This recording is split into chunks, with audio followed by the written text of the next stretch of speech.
Welcome to Inside City Hall. I'm your host, Mayor Darrell Seymore, and today on our show we have Officer Shawn Roby of the Shola Police Department and Kirk Webb from the Timber Mesa Fire and Medical District. Kirk, good to have you. Good to be here. Good to have you with Mayor. us today here. So, Merry Christmas. Merry Christmas. You guys thanks. all ready?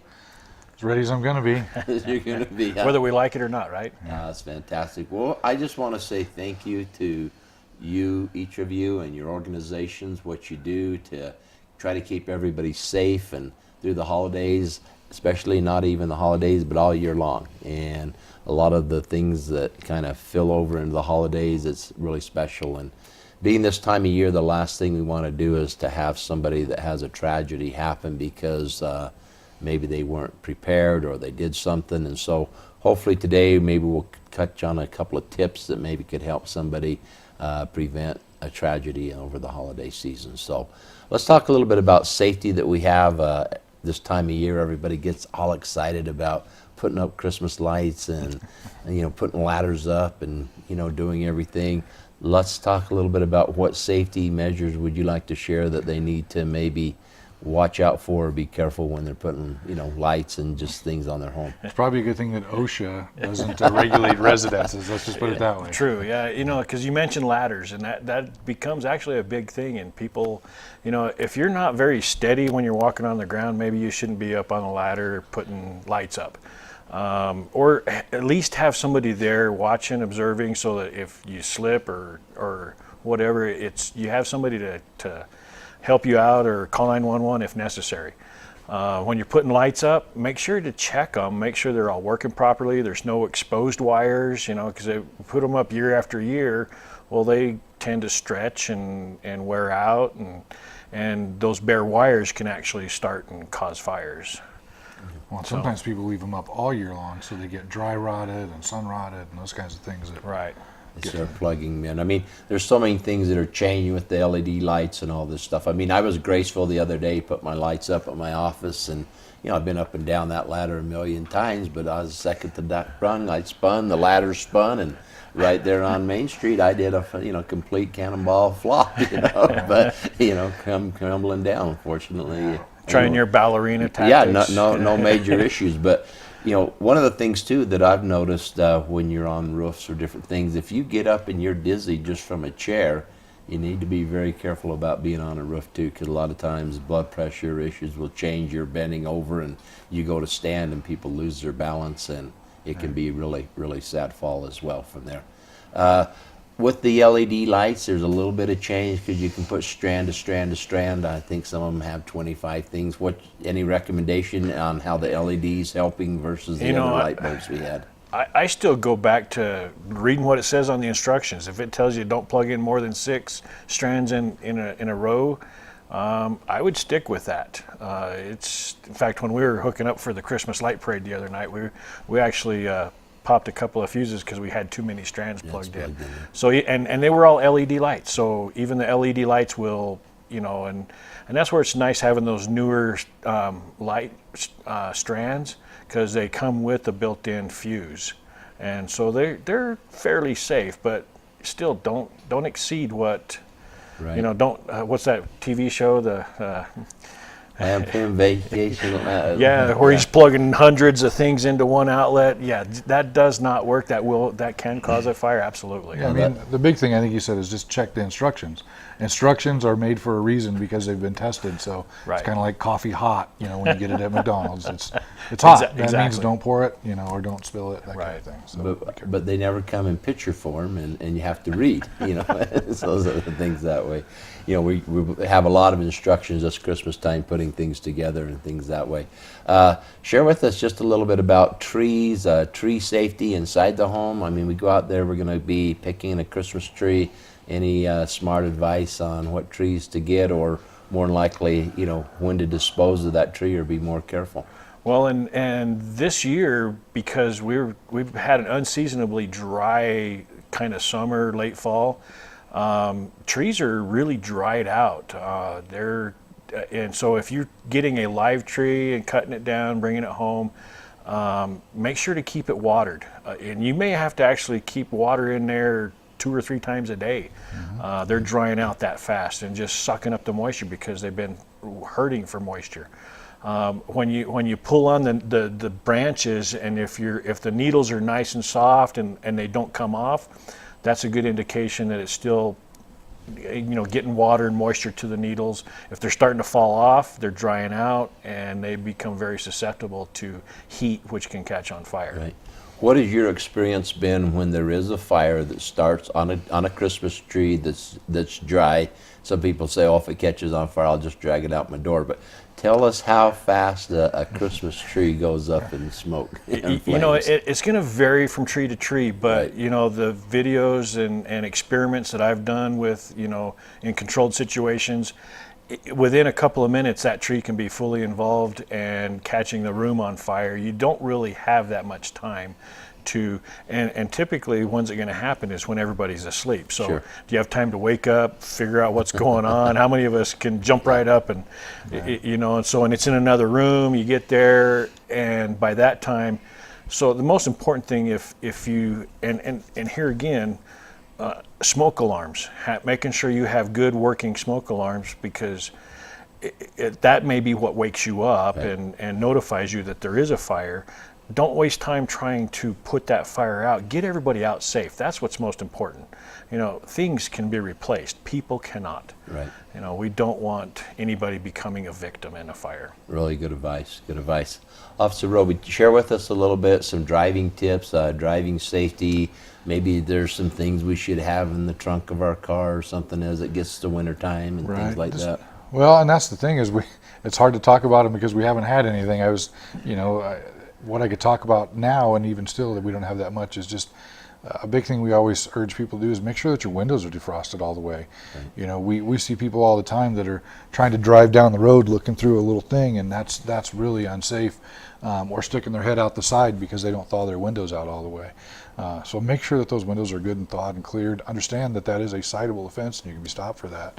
We don't want to do that, but again, we got to think about the safety of everybody else. So that's an important tip. Seatbelts are a huge thing. That's the last thing, like you said, is that we want to have somebody involved in a traumatic event or have something terrible happen because they got into a small collision that somebody could have survived and they don't because of that, not wearing their seatbelt. We don't want to remember the holidays for those kinds of things. So those are the two big things I would say right now. Of course, as we start to get into snow and ice, just don't think that a four-wheel drive is the answer to every solution, because you just have four wheels that spin instead of two. So, right. Take things like when you talk about keeping things in the car, whether it be a small shovel, kitty litter is a good thing. You can use that for traction in some things. Just making sure that you're prepared if you do get stuck or stranded, that you might have some snacks with you, a blanket, those kinds of things to prepare for a situation like that. That's a good idea. A lot of times you say always have water, but you've had water in the summer, but you might want to take that water out now because it might freeze, and then we get a warm day and it's cracked the jar or something, and you have a little bit of problem. But right. A little bit of difference there. But you have to use that caution in measures that we go forward with. As the weather changes, we're seasonably dry. Share with us a little bit about being careful with ashes and stuff if you have a fire. Let's talk about singing around the campfire here when it's cold. We think we don't, but a lot of people go out and roast marshmallows, and they look at the lunar eclipse, the moons, different things are, so we do have a lot of campfires even in the wintertime. Yeah, and so if you're doing a campfire, you always need to make sure a lot of water, so maybe dirt or sand is a good idea, and stir it up. And then when you can actually feel the coals and they're not warm, not hot, not even warm, they got to be cold, and then that's probably going to be out. And it takes a good effort to make sure that it's out completely. There's been several fires that have started, hours after campfires, they thought they had it out, and the wind picks up and starts blowing the ashes around, and then there's a coal buried deep within the pile of ashes, still hot enough to start a fire. Ashes out of a wood stove or a fireplace. I know it's kind of inconvenient to take them out away from, but they really need to be put into a metal container, and maybe even add water to that metal container. Let them sit In fact, I remember last year when it was 2 weeks after an event that there was ashes in a big 55-gallon drum, and they thought, oh, it's been 2 weeks since the event. We can dispose of them into the dumpster, and so they dumped the big barrel of ashes into the dumpster, and it caught fire that afternoon. Wow. So 2 weeks, it still had enough embers in there after the event and the campfire had happened. So they can last for a long time, so they need water. They need to be set out away from anything combustible. Don't set them on your porch. Don't put them in your garage, things like that. So, and don't put them in paper or plastic bags. Right. And, get them out away and make sure that they're out, and then add water if you need to. Exaggerate that. I mean, do more. If you think that's enough, do a little more. Exactly. That's what I always do when I'm camping or whatever, is I try to take the big pieces and break them up into smaller pieces, stir them around, put water, stir them around, water, you do that a lot to make sure that it's really out. Exactly, because those larger pieces, if there's still some big chunks, they'll go for weeks, you could have embers way up inside there that you can't, it feels cold to the touch even, but it's still a live ember inside. On there. Now, sometimes a chimney fire, maybe it's the first time of the year I'm going to light my chimney up, or maybe I haven't even kicked that furnace on yet. I think you probably have by now, but there are some little measures there. You got to check for gas leak possibility. You've got the first time the clear salt that's built up in the chimney. Do you guys do anything like that to help people? We don't have a service where we can clean chimneys other than after the fact we've been called for 911 for a chimney fire, and then we'll do what we can to, but our tools are limited to being able to properly clean a chimney. They really need to have a chimney sweep come in and clean that out and get rid of that creosote. And creosote, it's basically unburned products that kind of stick to the inside of your chimneys. And so it needs to be cleaned out at least once a year, and sometimes 2 or 3 times during the year. And so chimney fires can get up into the attics. It can cause failures within even the mortar masonry brick type chimneys. It can cause cracks in the mortar seams, and then can get into the attic spaces. So it's a good idea even to find a chimney sweep that can maybe send a camera down the pipe, make sure the integrity is still there within, so a lot of that stuff really needs to be done before the season and have it inspected. But the other thing is to make sure that they're proper ones, that they have the spark arresters and stuff on the top. Correct. Because that's the last thing you want is embers to pop out, land on your roof, catch your house on fire, so making sure that those are all still in place to get blown off through the wind or something. Very much so, because even, it's been nice, it's been out, we've had a really great weather.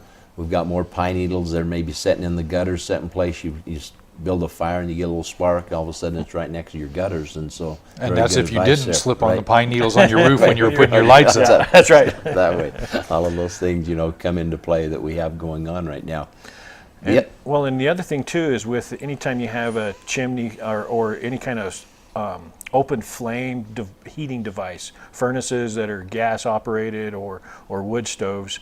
It's probably a good idea to have a carbon monoxide detector inside your home too, because it can check for those levels, and it's looking for that inefficient burning, that carbon monoxide that gets throughout the house, and it'll check those, and those are dependent on, where you locate those is dependent on, follow the instructions on where to place them. And that's a silent killer. I mean, you just go to sleep and you don't know that anything's happening at that point. And that's the other side of that is, if you start up your furnace and those things, I would say and you smell stuff, or you start to get dizzy or lightheaded, you might be thinking that there's something going on. You might want to some kind of. And if you don't have one, you can always call us up and we can come check the levels and make sure that, because if you're just not feeling sure, that's what we're here for. That's right. We go back to the cold mornings here. I'm going to go out there and get my car, and maybe I don't have a garage, and so the windows are frosted over. And usually people, maybe they haven't found that ice scraper or something yet and have in the car. We all usually have a credit card nowadays, a debit card or whatever. They're excellent to use for little scrapers. You can just at least, get your window cleaned a time or two there. But when we're pre-starting that car, letting that car warm up, let's talk a little bit about the effects of reminding people in the garage, you need to ventilate it. What's Oh the yeah, effects carbon of monoxide. carbon It doesn't monoxide and things even like if it's outside and the snow's built up and it Mm-hmm. actually blocks that exhaust, it'll back up and cause carbon monoxide in the car. That's one thing we talk about. If you get stranded or stuck on the side of the road, is to making sure that exhaust pipe's clear so that you don't have that carbon monoxide. But yeah, definitely, that's a huge thing. It doesn't take any time at all for enough of that to build up in your garage, especially before you end up getting sick, maybe passing out and it being too late. So. Right. And it's hard to give advice whether or not if you're stranded in your car, do you stay with your car, do you get out, do you walk? I mean, it all depends where you're at, what your probabilities are, things of that nature. If you're in the city, more than likely somebody's going to come along and find you and help you. You guys pass the streets enough, you're not going to just leave a car abandoned on the street. You're going to check it out to see if anybody needs help or. Right, and what you should do is you should tie something bright onto like an antenna. If you're out in a kind of a remote area, I mean, you just conserve the fuel in your car. Only run it for a few minutes at a time each hour, just enough to warm it up, so that you can sustain yourself for a longer period of time. The other thing is being really careful when we do get snow. Is if you get into the car with snowy boots, that moisture now is inside your car, and what'll happen is you'll actually steam and fog up the inside of your car because of that moisture that you've tracked inside. So try to get that off of your shoes before you get in there too. That's good advice. As conditions change a little bit more, and being the holidays are supposed to be happy times and everybody's supposed to be great, but there are people that have issues that they start feeling lonely, or they start feeling like nobody knows about them, or they're all alone, or possibly just the stress of the extra bills that are coming in, how they can do it. So, and maybe if we have some inversion where we get some foggy days, and what starts to happen to people's attitudes and moods, and what do we need to look for in our friends and neighbors through that? It can be very happy holidays, and we would hope that would be the general feeling, but we do have to understand that people lose loved ones. Sometimes during the holidays they lose loved ones. And then that memory lingers, like you said, the stress of bills, maybe a divorce, and you're missing that family element. I mean, there's a ton of things that contribute to someone's depression, or can, especially when the holidays, because the holidays are those family times, those close times, and the times that you want to do stuff. So you get depressed and you get down, and we see a huge problem with depression and issues surrounding depression through the holidays. And the biggest thing I can say, Kirk and I both work for, do critical incident stress management, peer support type stuff. And the biggest thing that helps everybody through all the different traumatic events is talking about it. Right. Reaching out to somebody, it doesn't matter if you call the fire department, if you call the police department, go to the hospital, talk to a friend, just talk to somebody. When you start to have, those kind of feelings of depression and you're having issues or concerns, there's tons of resources out there. There's Change Point here, there's Little Colorado over in the Apache County side. Right. There's lots of places to talk and get help. Sometimes I think everybody believes that those are overwhelming and they can't deal with those things, but they're making a permanent solution to maybe a part-time problem. So we don't want to see that either. Don't let everyone else remember that. Well, and on the other hand too is, how often do we, as we're going through, even going through the store and we see somebody that's just kind of moping around and walking, how much can we make a difference if we just stop and say hi to them and just acknowledge that they exist, and maybe that's going to be what makes a difference in that person's life that day. So yeah, it's a great time of year to be happy and joyful and celebrate, and whatever your faith or beliefs are, this is that season that we celebrate. And so I think it's important that we all look out for each other and help each other, and that's why we call it peer support, because we're one community. It doesn't matter which town we live in or anything like that.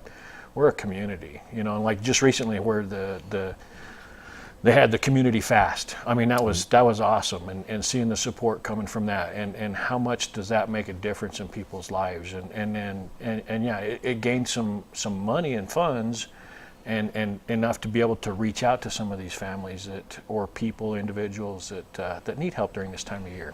Right. There's a lot of people you can contact, you can have for that. But let's just say it's the darkest hour, it's late at night. I don't want to call a friend, but I'm really, really feeling, down to a choice here. I mean, and we hear that 911 is for emergencies, but can that number be called in that situation? Oh, absolutely. That's an emergency for you. That is an emergency. And we're open 24 hours a day, 7 days a week, Absolutely. 365 days a year. So, at least reach out, last case, not last case, just anytime you feel you need to or anything like that. We're not there to judge, we're there to help. So that's if right. That's something great. comes up, that's what we're going to do. But like he said, the biggest thing is just human kindness and humanity and patience. I can't stress patience enough. That's a huge thing for us. Is we're all in a hurry to get somewhere or do something, but have that patience. Make sure you give yourself enough lead time and be a little respectful of others. I mean, that's the hard thing. We're out shopping and someone bumps into you and you get all mad and cause a scene or whatever. Understand, just everybody's out there trying to have a good time and do their thing. Be patient. And just human kindness is a great thing. Take time to smell the roses. Well, we got to realize, FedEx, UPS, and USPS, they're stressed right now. I mean, that's the push time. So give those guys a little bit of room, give them a little bit of credit. I mean, they're working 24/7 trying to get everything they can. I saw last night, I think it's somewhere around 1.2 million packages have to be delivered in the next 2 weeks, and that's crazy. and things that way. It is, when you start looking at the demands and everything that's on people, and then you have the stress of somebody looking out the window, why isn't he here yet? I got to have this, and that starts getting closer and closer. But these are great tips that we've gone through today, and hopefully, if there's somebody out there, it'll make a difference to, being in the business that I'm in, and being able to realize the fires that we have and some of the incidences that I've over the 25 years, more of our fires, other than when we've had a forest fire, they have come during this time of year. And so we really just encourage, it's the simple things too. It's getting cold. Undo those hose bibs. Let's not have a broken pipe that can also cause a disaster to a house because it's getting colder weather and things that we have happening right now. Last thing you want is some kind of major emergency or destruction to happen to your house. But that's the sad part. I mean, I really have to say sad, because I get notifications through the police department and of that there's a structure fire here or there's a structure fire there, and that is just so sad. And like you said, it just seems when we first kick off into this winter time or the cold time and people start doing all their wood stoves, and it seems like that seems to be the worst. But how tragic is that, to lose your house and all your belongings right at the holiday season, and that's a terrible thing. So just being really careful is the best thing. Right. And great advice on, let's just slow down, be a little bit more patient. Even the driving, when the roads get slippery and slick, let's just slow down a little bit more. And, it's okay if you spin out. It's okay if this happens. There's always people that's going to help what we can. And, and I really my call out to even the elderly. If we had a big snowstorm, people slip and break their hips, and you didn't have to get to Walmart that day. Tomorrow would have been okay when the sun shined and things were a little bit there. Use some discretion as to when you're going to go out, and is it really important right after a snowstorm? Can you wait an extra day or two and let the roads thaw out too? Just a little bit, or even call somebody for some help. Say, hey, reach out. And like you say, take time, make time. There, we have a great community that you guys are great examples of what you do, and your organizations and the people there, and I just can't applaud you enough for what you do to help our community and the things, the generosity that you both give to our community. Appreciate it. It's our pleasure. It's our service. We love our jobs. Yeah, it's fantastic. Well, thanks so much for being with us today, and hope you have a very Merry Christmas. Thank you. Appreciate it. Thanks for watching us here on Inside City Hall. Just to everyone in our community, have a very safe and Merry Christmas, and make it the most prosperous new year that we have next year. Thanks so much.